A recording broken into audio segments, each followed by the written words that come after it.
Hello all, this is part 1 of the Lister D restoration. So as you can see, I've stripped down the engine pretty much, just got to get the carb off.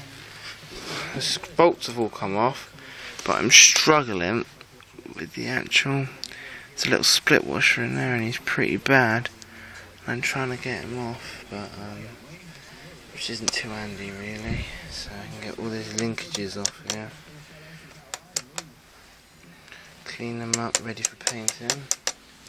But just to show you how bad this really is, you can see all it down there, can't you? Look at it.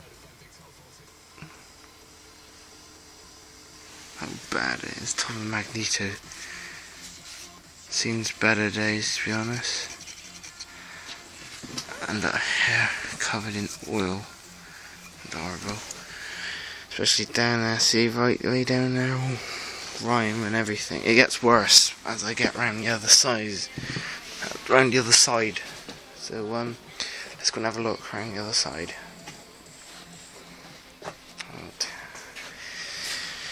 I got the Magneto chain cover off, and you can now get to have a look on how thick this dirt is. It's horrible, to be honest. Years of built up and a bad restoration on it.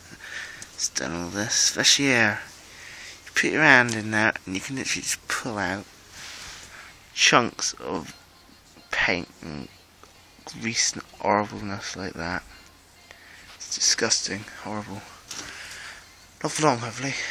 Got a bit of an oil leak down there. I've always had an oil leak, but I can't seem to know where it comes from.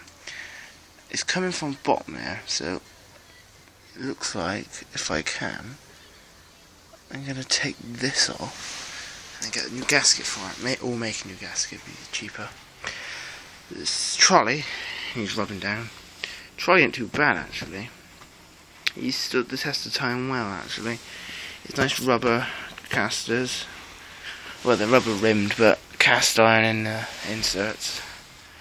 So yes. It's going to be a long time, but it'll all be worth it soon.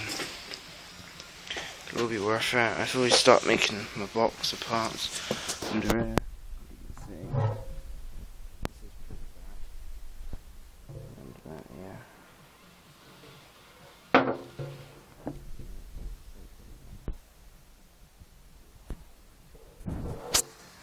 As you can see, all at the top here, paint peeling away.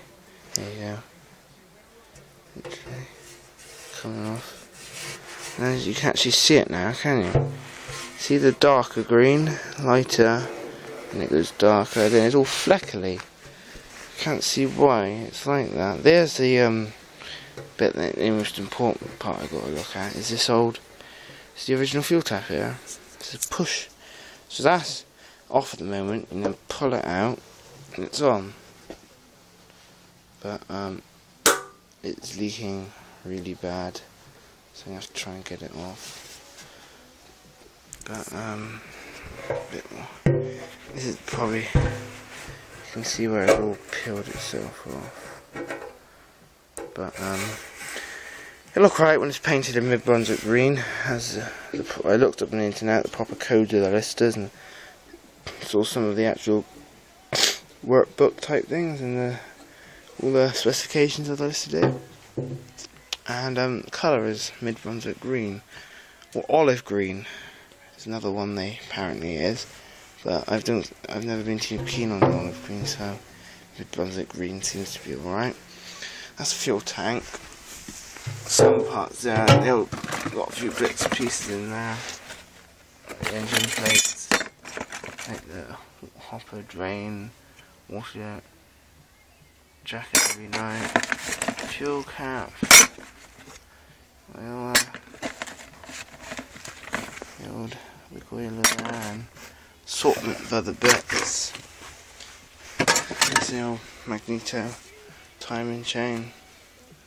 Looks like someone written on it what here it was. Don't know if you can see that. What does it say? Part 18, D-type, 1946.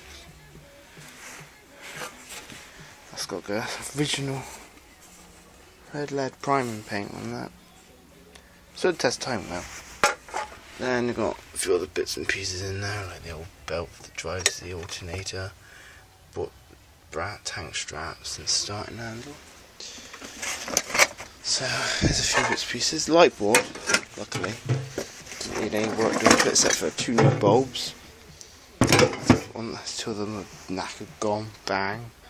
But yes, so that's it for the time being. So keep a lookout for part 2, and see how it gets on. But I say it could be about 8 months till it gets ready. Ready for next year for the rally field, and just got to smarten out really. Not a full restoration. The mechanics of it pretty solid inside, no wear or anything. Flywheel, if I can help it, doesn't need to come off, but you never know, I might have to because there's awful amounts of grime down there. But yes, so I'll keep you posted on how we're getting on. So that's about it. So see ya.